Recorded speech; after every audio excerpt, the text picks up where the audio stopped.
Tudo bem? Boa noite a todos. Meu nome é o Ericles. Eu sou do grupo que vai falar para vocês um pouquinho de heranças multifatoriais.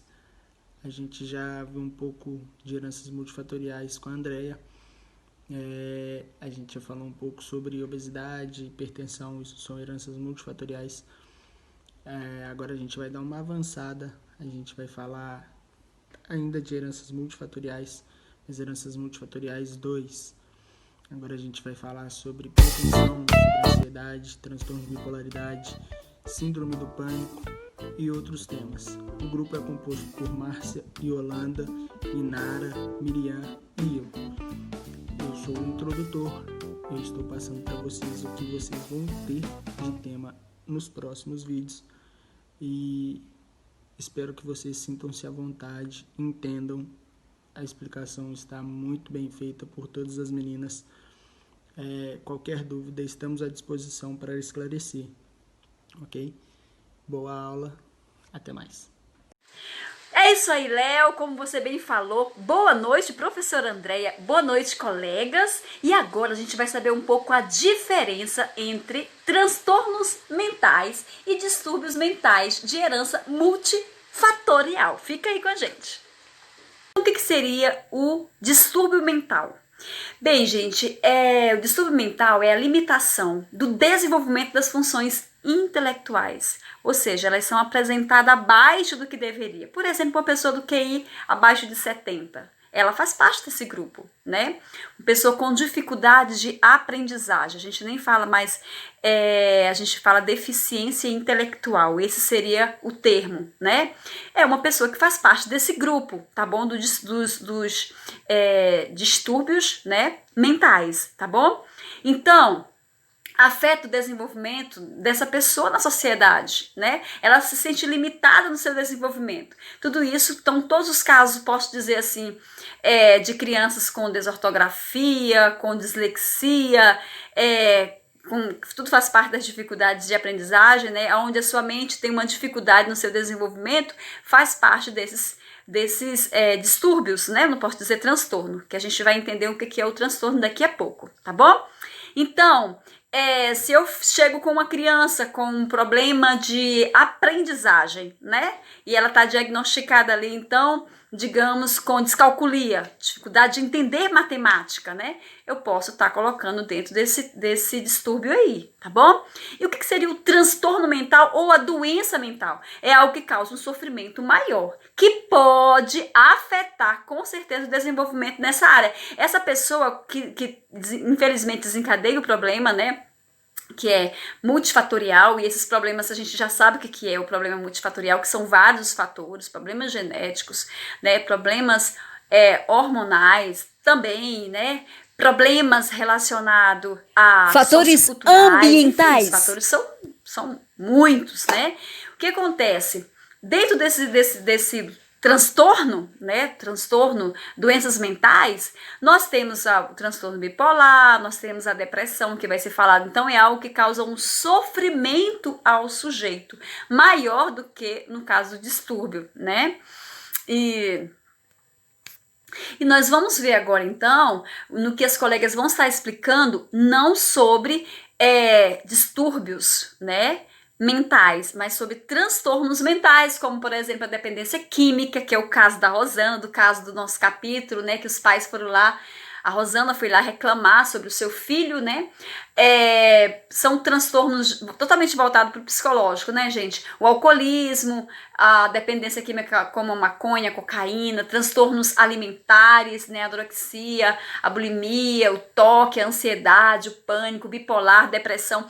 Todos esses fatores, então, eles são conhecidos como doenças mentais, transtornos mentais, tá bom? E agora é com você, então, Miriam, que vai estar trabalhando aí com a gente aí mais um transtorno mental. Vamos falar sobre transtorno bipolar. A doença, para muitos, se refere a uma pessoa que tem vários tipos de humor. A pessoa no dia tá bem, tá feliz, outro dia a pessoa tá cansada, tá mal, tá triste e simplesmente fala, é bipolar. Mas a doença ela é bem mais complexa do que isso, tá? A doença também é conhecida como transtorno maníaco-depressiva, que ela é uma doença que causa mudanças em comum no humor, na energia, na capacidade de realizar tarefas do dia a dia. É caracterizada por alterações ao longo da vida, de estados de depressão e euforia. A pessoa está muito feliz, a pessoa está muito triste. De intensidades podendo ir de leves, moderadas e graves. Os fatores genéticos e ambientais são aqueles que podem acarretar o distúrbio, mas na maioria das vezes a pessoa possui genes causadores de transtorno bipolar. A doença comete entre 1,8 a 15 milhões de pessoas no Brasil e traz prejuízos interpessoais e para as atividades intelectuais. O diagnóstico é muito difícil, pois muitas vezes é confundido com depressão. O transtorno bipolar não tem cura, ou seja, não há nenhum médico que elimine completamente os sintomas do quadro com garantia de que eles não voltarão. Apesar disso, há tratamento para que a doença seja controlada e o paciente consiga ter uma vida normal. Antes de iniciarmos o nosso tema, que é dependência química, vamos ajudar Rosana em um caso da seção 4.2 do livro. Rosana pesquisa os transtornos mentais e a dependência química de substâncias psicoativas. Ela atendeu a senhora Fátima, que veio acompanhada de seu marido, o senhor João. A senhora Fátima relata que, apesar de toda a estrutura familiar e cuidados, seu filho mais velho é dependente químico. A senhora Fátima já tentou vários tratamentos para livrar seu filho da dependência química, mas não obteve sucesso. O casal busca uma explicação para a dependência química de seu filho. Vamos entender juntos o que é dependência química. Ela pode se referir a álcool, maconha, cocaína, medicamentos e calmantes. E é considerada como um transtorno mental resultante da utilização constante das drogas. A facilidade de acesso às drogas aumenta a incidência desse transtorno no mundo, tornando o tratamento e prevenção da dependência química um assunto de saúde pública. O uso de drogas normalmente começa com fins recreativos ou com uma fuga da realidade. Estudos realizados sobre as mais diferentes drogas mostram efeitos e possíveis contribuições à composição genética de quem é dependente químico e como isso é passado para seus filhos. Na maioria das análises realizadas, fica evidenciada a possível predisposição hereditária. A dependência química é uma doença crônica e multifatorial. Isso significa que diversos fatores contribuem para o seu desenvolvimento, incluindo a quantidade e frequência de uso da substância, a condição de saúde do indivíduo, fatores genéticos, psicossociais e ambientais. A escolha de tratamento para a dependência química começa com um diagnóstico criterioso, realizado por uma equipe multidisciplinar que deve levar em consideração os critérios de cada caso. A partir daí, é montada uma estratégia de tratamento personalizada que deve ser revista periodicamente, visando o atendimento das múltiplas necessidades do paciente e a reorganização da sua vida como um todo. Muito bem, Miriam. Então, a nossa resposta para a dona Rosana seria: como a dependência química é uma doença, um transtorno multifatorial, que ela não se culpasse por ter uma boa estrutura familiar, por ter dado carinho, afeto, por ter como mãe, no caso do seu esposo, dos seus pais, né, terem feito o seu melhor. São os fatores inúmeros que nós não sabemos realmente o que pode ter desencadeado, né? Então, é não julgarmos, não apontarmos o dedo, mas simplesmente entendermos que é muito mais complexo o caso do que a gente possa imaginar. E essa seria então a nossa conversa com a dona Rosana, para poder acalmar o seu coração e ver de todas as formas tentar ajudá-la, né? Andréia, boa noite, turma. Então, vou falar sobre depressão, ansiedade e síndrome do pânico, né? A depressão é uma doença psiquiátrica crônica que tem como sintomas tristeza profunda, perda de interesse, ausência de ânimo e oscilação de humor. Muitas vezes é confundida com ansiedade e pode levar a pensamento suicida.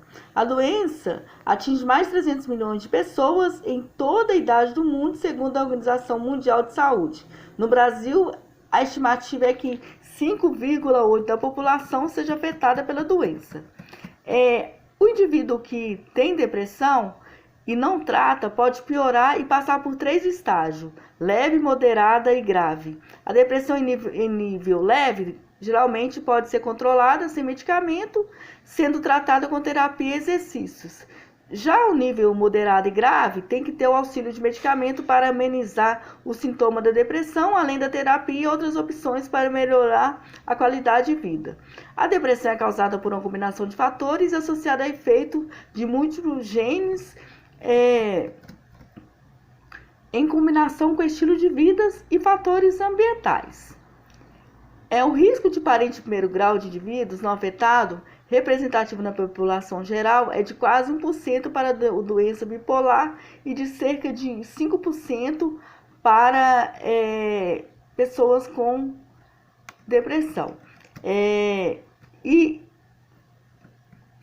há um risco muito maior em parentes de primeiro grau, irmãos, pais ou filhos que dividem em média 50% dos genes com o indivíduo afetado do que em parentes mais distantes, apresentando a probabilidade de herdar apenas algum dos genes dos responsáveis. Já a ansiedade, o brasileiro é o povo mais ansioso do mundo, segundo a OMS, com mais de 9% de toda a população sofrendo de transtorno de ansiedade. Além de ter uma das maiores taxas de depressão, ansiedade é um sentimento ligado à preocupação, nervosismo e medo intenso. Esse sinal de alerta é uma reação natural do corpo para ajudar em novos desafios e situações de perigo. Porém, quando passa a atrapalhar nossa rotina, a ansiedade pode prejudicar muito o indivíduo. Estima-se que 280 milhões de pessoas no mundo, ou seja, 4% da população total, sendo 6% da população, só no Brasil sofre com ansiedade. A síndrome do pânico é um tipo de transtorno de ansiedade, caracterizado por crise inesperada de medo, insegurança e desespero, aparentemente sem nenhum risco real. Esse acontecimento traz prejuízo à manutenção das atividades normais de quem sofre, além de uma preocupação adicional da iminência de um novo episódio que pode ocorrer a qualquer momento, inclusive no sono. O diagnóstico da síndrome não tem situação, né? São necessários ao menos 2 ataques de pânico inesperado para diagnóstico. A idade de início varia entre 20 a 45 anos. Esse transtorno raramente acontece antes da puberdade ou após a menopausa. Além disso, a perturbação de pânico não é explicada por outro transtorno mental ou uso de substância. As causas exatas ainda não foram identificadas, mas a ciência afirma que pode ser fatores que influenciam esse comportamento, como a genética e o tipo de temperamento da pessoa, como estresse, as mudanças cerebrais que ocorrem como a reação e episódios, situações específicas. Algumas consequências da crise são episódios de reações como estresse extremos, transições de vida ou de carreira de forma inesperada, morte, situações de doença, situações de estresse, histórico de violência e abuso na infância, dentre outras causas. Pesquisa afirma que a síndrome de pânico é mais comum em mulheres do que em homens, e que é mais facilmente já na idade adulta, sendo mais comum em pessoas a partir de 30 anos. Obrigada, tchau. Então é isso aí, galera. O que vocês acabaram de ouvir são todos exemplos, né, do que foi trazido pela Miriam, pela Márcia, né, a dependência química, que é o caso que está trazendo aí no nosso capítulo. Quantas das vezes a gente, às vezes, simplesmente apenas julga a situação, e agora a gente está vendo que a situação é bem mais complexa, né?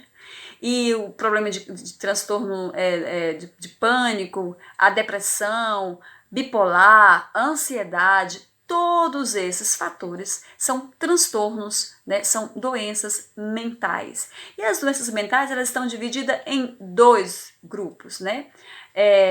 Neurose e a psicose. Neurose está bem dentro da questão do medo, né? E a psicose está dentro do delírio, confusão mental, tá bom? Então esses são os 2 grupos, vocês terão a oportunidade de dar um pouco mais aí, que ainda não fez o 4º período, na psicopatologia.